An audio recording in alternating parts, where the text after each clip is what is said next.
Once you've created an assignment, you can upload lesson materials for pupils to access during explicit teaching and modelling in their independent application and after the lesson to revisit learning whenever they need to. Open the assignment you want the lesson resources to be saved into, and you can see that you've got a materials section here.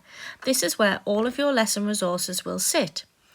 To add lesson resources, you click the plus sign on the right hand side, and from here you can upload a file from your device, add photos, add videos, or bring something in from a teacher drive, which could be on OneDrive or Google, etc.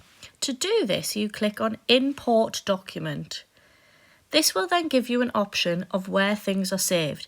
If you have a look down the left-hand side, you've got location. So for example, you've got OneDrive, Google Drive, iCloud. Mine resources are just saved on the iPad, so I'm just going to upload them from here. However, it would look exactly the same if you were uploading it from a teacher drive. So here are my lesson slides. If I just click on them and click open, you can see here that they are starting to upload. What's worth noting here is for any lesson resources you add to Showbie, they convert them. So for example, a PowerPoint would become a PDF. So be careful with any animations or any links and things that you have on your slides, as they may not load the way that you have them on a PowerPoint. Now, everything you add here appears within this lesson deck. Now, there's no limit on how many resources you can upload here. So for example, if I go to the plus sign again and I click on Import a Document, I can add another resource that I want pupils to have access to. So I'm going to add a booklet for this lesson. Click open, and you can see that I'm just starting to build a lesson within this section of Showbie.